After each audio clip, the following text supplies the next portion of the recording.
Please subscribe and don't forget to press the bell icon to get notified whenever we upload a new video.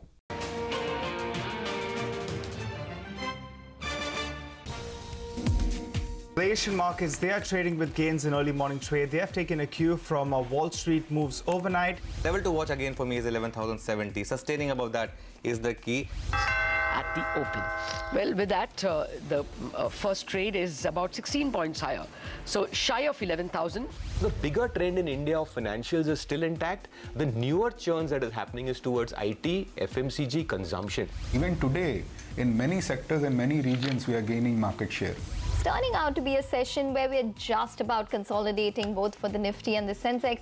Gross NPAs have come in at 1.39%, so continuing to trend lower. The net profit has come in at 1,025 crore, which is lower than market expectations. Aleris International as well as Hindalco have come to terms with all the terms of the negotiations and agreed on a deal at that front. We saw Congress MPs come out of Parliament and protest against the increase in MS. Essentially, not looking good for the rupees. The first time it's breached 69 since the 7th of July. Okay, all over the place, been that kind of a day, especially on the large caps. The mid caps, of course, have once again underperformed in trade today. This is Closing Bell. I'm Anuj. With me today is Ekta. Hi, Ekta. Good afternoon. Hi, Anuj. Well, you know, we've been talking ad nauseum on Facebook about what's been happening with the mid caps in the past couple of weeks. And for today as well, the pain seems to continue. The kind of stark underperformance seems to continue. The rupees at 69, but it seems as though only the mid caps seem to be affected. Yeah, you know, the large caps have a bit of a strength. So obviously, there's a bit of a dichotomy which continues. The strength for the large caps is because every day something or the other will you know, bail the market out. So what you've done today is you've respected the lower end of the recent boundary. Now, like we discussed in the morning, the yesterday low on Nifty and Bank Nifty more or less have been protected.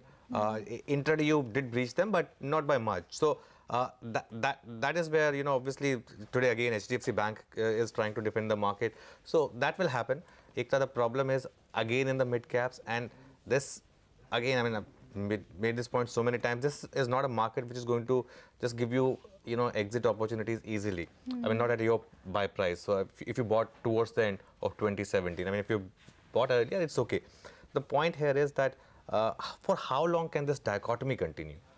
For me, that is important, because it may continue for some more time, because the strength in the large cap is visible. You know, the top 6-7 stocks.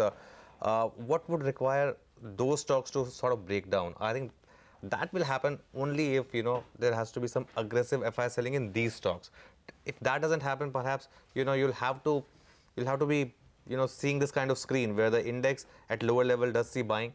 Today's weekly options expiry, and it's interesting that, you know, Kotak is down, but still the index is quite okay because HDFC Bank has done well. So last hour is going to be crucial, but this mid-cap pain, I think, is getting a bit accentuated. I think we've now reached the stage where a lot of stocks have reached stage from where they would see 10, 15, 20% bounce. Absolutely no doubt about it, at least the good quality stocks. But the point is, how do you approach them? For example, look at a Mindtree. I mean, the earnings reaction has been so volatile. 10% down on Mindtree today. Kotak down about 4% on earnings. Bajaj Finance initially down and then huge recovery intraday. So all over the place really for earnings today. Yes, absolutely. And I think it is about specific stocks as well from the Nifty space. Hindalco, for example, sharp cut on that stock, down around 7.5% after we reported the possibility on them closing in on a merger and acquisition. And separately, it is Kotak Mahindra Bank, like Anuj mentioned, down 3.5% on that stock. But we're going to be discussing all this and more in the span of the next 1 hour. Let's tell you what we have lined up on the show on Closing Bell today. We will be discussing key stock picking themes and idea with Purin Juvilayat, the MD and Portfolio Manager of Equity Intelligence India. Hindalco has fallen 7.5% after sources indicate that Hindalco is in final stages of talks for the acquisition of Aleris.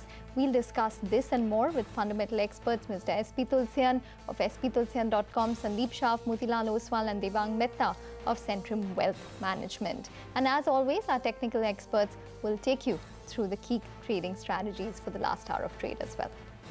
Okay, in fact, on that note, let's bring Ashwini Gujral and Mitesh Thakkar on board for the last hour. Good afternoon. Ashwini, been so volatile today. within a band, of course. Your thoughts for last hour?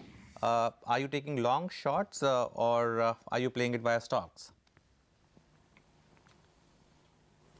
See, my sense is that the market wants to expand on the downside. While 10,950 held on in the morning, it's not like you've gone to 11,030 or whatever. My sense is that slowly the market is losing strength, and it will be volatile. But the side I want to bet on is probably the short side, because again, we are showing much more weakness at 10,950 than we are showing strength at 11,050. But obviously things can be choppy, and maybe buying puts is a better idea. But I believe sooner or later we will get a trigger, maybe rupee or whatever, which will take the market lower, because this constant weakening of the market internals is not positive. So may not be today, but finally I believe we'll come out from the downside. Having said that, for the moment, Tata Elxsi is a sell with a stop of 1385, target of 1340. ITC is a buy with a stop of 268, target of 282. And Hindalco is a sell with a stop of 201, target of 186. Ashwini, afternoon. Just wanted your thoughts in terms of how you would approach the fall that we've seen in Mindtree as well as Kotak today. Both of them respective outperformers year to date, fallen today on the back of numbers. See, things are getting overextended. So, results may or may not have been bad, but anything where profits are still there to be taken, chances are will get taken. I think Mindtree is basically range bound between say 900 and 1100. We should find some sort of support at 900. As far as Kotak is concerned, again, extremely overvalued. Today's bar has basically taken out 10 days worth of action. Like Hindustan Unilever, I think Kotak could also head towards 1300, 1350. So, a lot of these stocks now need to get into a correction. Just a certain set of 5-10 stocks cannot keep making new highs, whatever the results they may come out with. Okay, Mitesh is also with us. Mitesh, good afternoon. Your thoughts on market action and your last hour calls? Yeah. So I think, good afternoon. One is that the Nifty has kind of managed to hold on to the pivot level of 10,940 just by, small bit of margin. But the way indicators are shaping up, there's a stronger chance that we might eventually break on the downside. So once we start getting below 10,940, 930 zone, then I think 10,850, 860 could be tested, and then we might even see lower levels. Also is the fact that, with the market continuing to narrow and, now some of the stronger stocks have started to decline, I think a lot of stock patterns suggest that the bias could be more on the downside. So I would be again, more prone to trade on the short side, though right now I think I have one buy and one sell call, but clearly we have taken more of short exposure. L&T is a sell if it breaks 1260. That's a very important weekly pivot. So below that, it could decline to about 1215. Sell then with a stop at 1280. And Havells is a buy with a stop at 557 for targets of 590. Okay, Espitul Sen of espitalsen.com is also with us now. Mr. Sen, good afternoon. Let's first talk about some numbers. Your thoughts on the market reaction on Kotak's numbers and also Bajaj Finance, which as we speak is making fresh highs. See, Anuj, Kotak numbers, I would say that I'm not disappointed. One may say that the things are seen to be little flattish on the operating profits, and maybe the provisions have seen having increased to about 500 crore from 313 crore on a sequential basis, and that has made the PAT to correct. But overall, if you really take a call, maybe if you can give the price to book of 7.5 to Bandhan to Bajaj Finance and maybe 6 to Bandhan Bank, I don't think that the Kotak Bank by any standard is seen expensive. And maybe the results probably seen the effect of the little flattish kind of results which we have seen, because what is happening across the board, this applies to all whether you take the case of Hindustan Unilever or Kotak Bank. In fact, all these so-called stocks which have risen, or maybe 8, 10, 15 stocks which have been seen just rising one way, having realized by the market that things are moving towards the expensive end of the valuation range. and probably that is seen, taking a toll on some of the stocks, but they will again bounce back maybe after a correction of 2-3-4%. Coming on Bajaj Finance, I think phenomenal number. In fact, when Q4 numbers came in an NBFC, in fact, you need to show the sequential growth as well, apart from the YOY growth. But when Bajaj Finance gave the numbers for Q4, there was no sequential growth even on the core income, net interest income business, or maybe on the operating profit or on the PAT. And in spite of that, we have seen the share moving upward. But now, if you really take a call on a YOY basis, 80% growth, and I don't think that this is going to get sustained for the remaining 3 quarters on a YOY basis, but one can definitely expect a growth of 35-40%, which market has been expecting. So probably Bajaj Finance again have come out with phenomenal number, and even here, in spite of the higher provisioning having made by Bajaj Finance at 327 crore against 231 crore on a sequential basis, the bottom line is seen to be quite good with EPS, as I said, that 82% growth in the bottom line, with EPS of 14.5 against 8.4 for the similar quarter last year. So Bajaj Finance, fabulous number. Kotak, I am not disappointed with the number. One can maximum call it as flattish. So maybe the positive view remains on both the stocks. Maybe Kotak can be looked at 13.10, 13.15, and allow Bajaj Finance to correct, because now it has again bounced back. So allow the Bajaj Finance to correct. This will definitely be showing some corrections maybe in the next 1 week or so. So look to enter at that point of time. Okay. Mr. Tulsian, just wanted your thoughts on Sterlite Tech. Have you seen the numbers?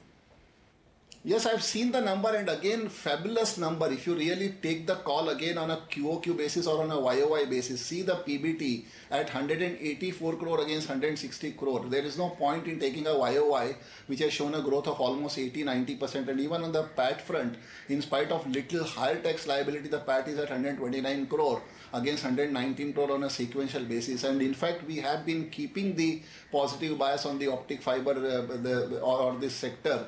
And this is seen to be really quite robust. And the EPS of 3 rupees, which we have seen for the company for Q1 against 9 rupees for whole of FY18, can translate into an EPS of 14-15 for whole of FY19, because the pipeline is seen quite strong, looking to the orders and looking to the margin expansions which we have seen for the company. So again, I'm excited with the numbers, though the market has not responded well. Again, the similar thing, because the stock has run up quite a lot in this last couple of weeks by maybe about 15%, so probably some profit booking is seen, but every correction maybe below 295, the stock will qualify a good buy. Okay, by the way, the market's seeing one more round of downtake. The Bank Nifty is breaking 26,800. Important, because there's the weekly options expiry today on the Bank Nifty. So just want to keep an eye on that. Sandeep Shah is also with us, Associate Director of Motilal Oswal. Sandeep, good afternoon. Your thoughts on this, volatility that we have seen, especially in the broader market?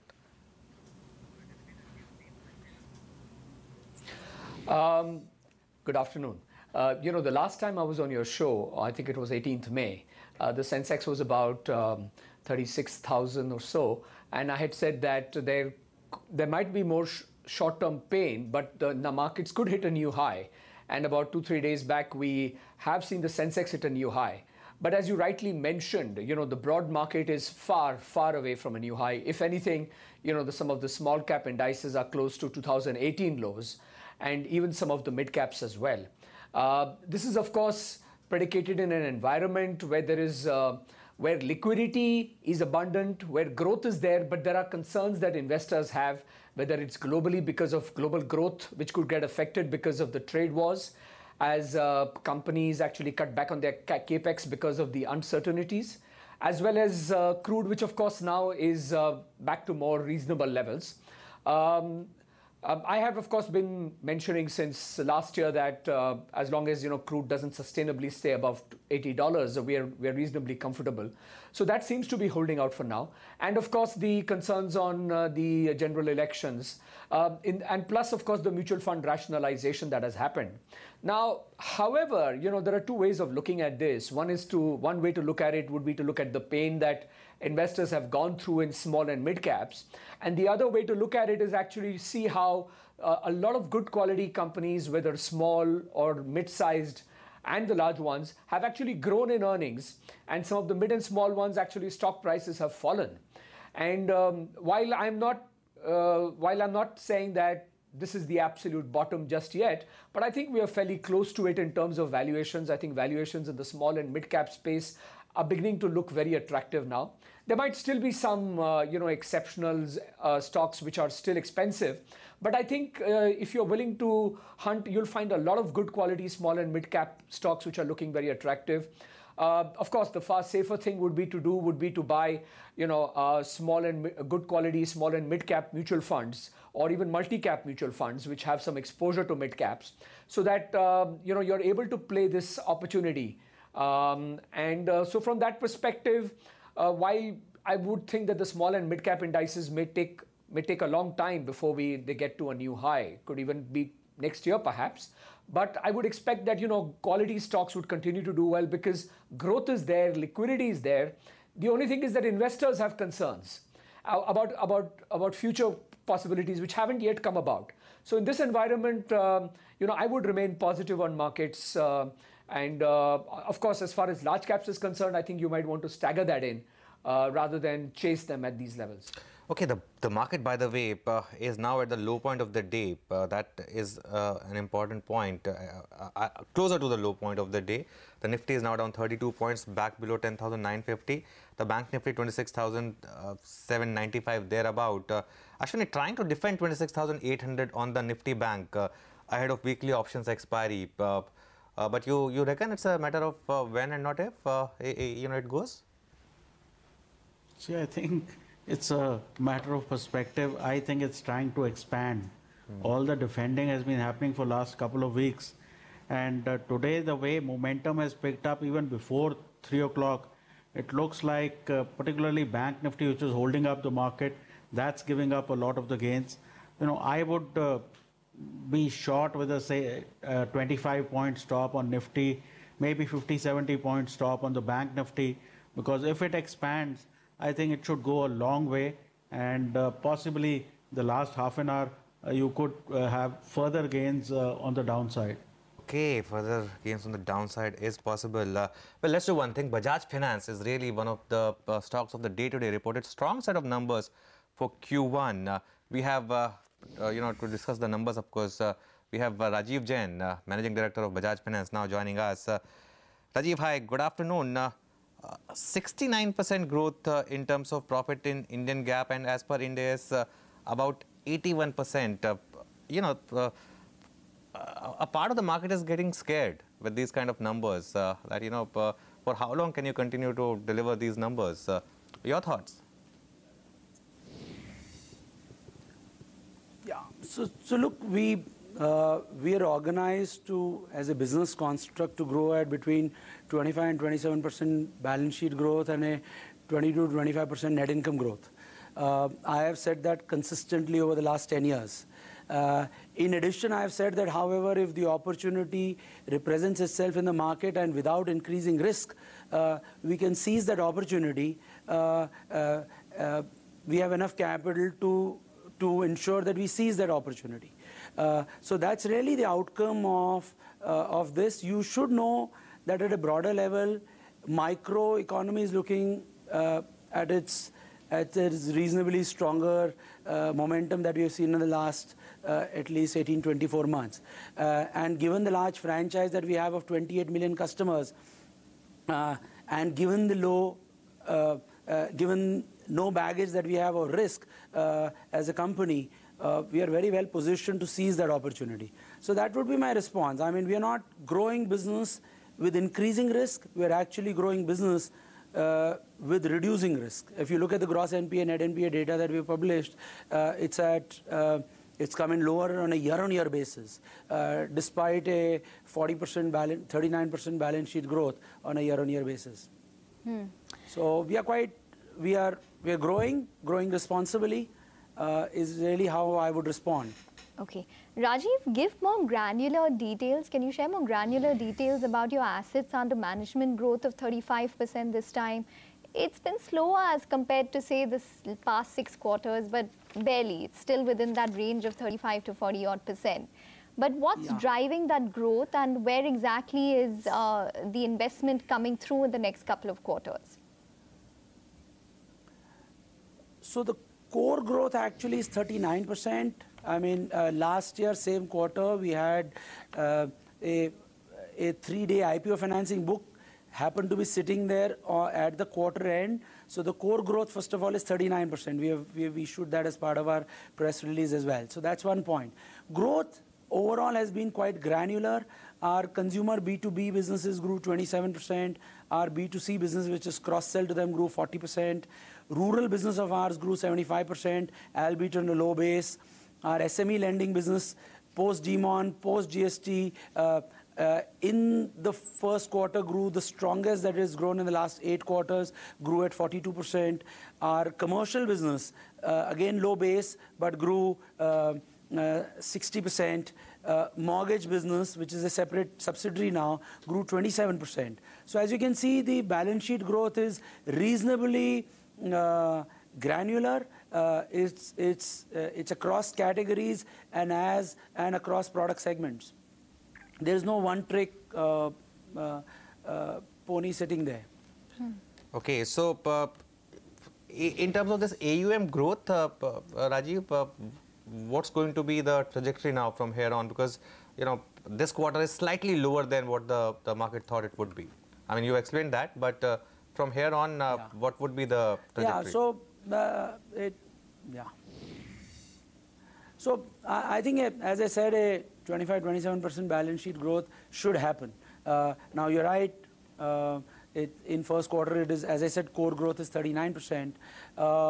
I think it should become much more clearer as we fly through Q2. I think a much greater clarity on full year guidance for balance sheet growth should become much more clearer by end of Q2. Rajiv, how are cost of funds looking this quarter? You had your net interest margins maintained at 11% Based on the current cost of funds in terms of where yields are, do you expect it to sustain? So company continues to manage its ALM judiciously, given the hardening in the bond markets. In general, money is dearer. It's not so far, because of prudent management of ALM, it's not so far flowing through to the P&L on one side. On the other side, the pass-through, given the competitive intensity or transmission, has not been in line with how the wholesale market has become dearer by. We are watching it carefully. We have increased rates in some of the businesses marginally so far. I think it's very clear that transmission will have to happen. We are headed to a higher interest rate environment given where the inflationary data is showing up. For next quarter, this quarter should be fine as well, but as we pass through, you may see some degree of compression in third quarter and the fourth quarter. Let's just dwell a bit more on that mortgage part as well, where the growth has been 27%. Of course, there's been high bond borrowing costs as well. So has it been a conscious decision? I'm referring to only this part. And going forward, do we see the growth go back to the previous few quarters? So look, mortgage business was subsidiarized into a separate company in February 18. It's under, it has its independent CEO and a management team. Given that they separated from BFL just in February, they are organizing themselves and creating a platform for growth. We are quite excited about the business from a next 3 to 5 year standpoint. We expect that as the management starts to get its arm around, and it is not a small business, it's already a 26,000 crore business, from a size standpoint, it should be much better position for growth sometime either by the fourth quarter or definitely into the next year. But they will take time to just create a platform for growth over the next 3 to 4 quarters and then start to grow much more rapidly. Rajiv? Opportunity remains immense. It's very competitive. Okay. Rajiv, a quick last question from me then. In terms of the asset quality, you've always been very benign in terms of your asset quality, and that's maintained this time round as well. But are there any chinks that you're seeing within any of your segments? said as part of our investor presentation release that, like we had said in Q4, that portfolio quality remains at record best. I would make the same statement for Q1 as well. So far, none. We take pride in the fact that we are able to do early problem recognition and act without chasing growth, and we continue to maintain that orientation as a company. So, exiting Q1, no, is what my response would be. All right, Rajiv, always a pleasure talking to you. Thanks a lot for your time today. Well, that's Bajaj Finance, 2,500 on that stock. Sandeep, your thoughts on what you heard from the management?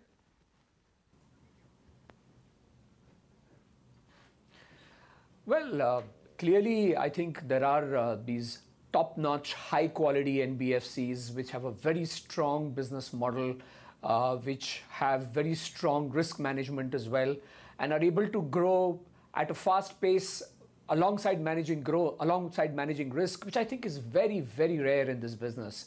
I mean, it's far easier, even though it's difficult, it's far easier to find a business which can grow at 20-25% and can, maintain its asset quality. But a business which can grow at more than 30% and can still maintain very good asset quality, I think, deserves the premium it gets. And I think that's really what you're seeing in the marketplace. Yes, Mr. Sen, your thoughts as well on what the management had to say. Again, it's been one of your top picks since 600 rupees or thereabout. But at current level, is it just, too much money chasing the quality here and the growth here? The return on equity, of course, has been strong, we all know.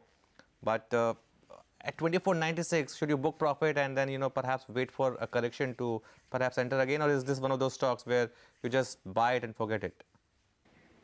See, Anuj, after hearing the management, you have in fact found little cautious stand going ahead, because if he is saying that we are looking for a growth of about 25-30%, this is not the market is looking for. But I have heard Rajiv Jain maybe about a year back also when he sounded cautious. But coming on the specifically on the Bajaj Finance, I have said a while back that yes, the results are seen to be phenomenal, but the stock is looking quite stretched as well.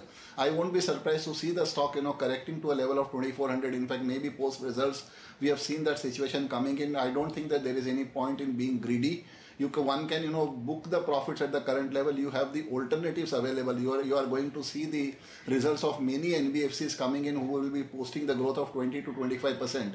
Remain contented if they are available to you, maybe at a price to book of 3.5 to 4 or maybe 2.7 to 4, or maybe P multiple of 16 to 21 times against maybe 7.5 times for price to book of Bajaj Finance.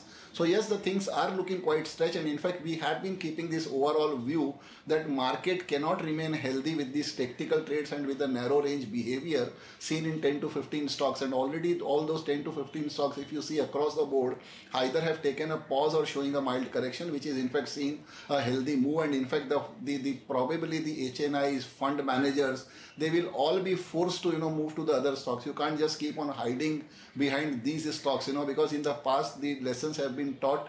That we have seen them, correcting sharply as well. And once they correct even by 5%, I think everyone will start shaking again, and they can't just remain, hiding behind these at such an expensive valuation. So my advice is that I won't hesitate in booking the profits at 2,500 in Bajaj Finance. If I am not able to get it back again at below 2,400, I will look for other ideas which are, equally showing a growth of maybe 18 to 24, 22% at a much lower valuation. Fair point, Mr. Sen. Take that point. We'll take a break. Up next, of course, we'll have some more stocks in focus. Also, we'll have Porunju Velayat joining us to talk about the pain in the mid-cap and small-cap space.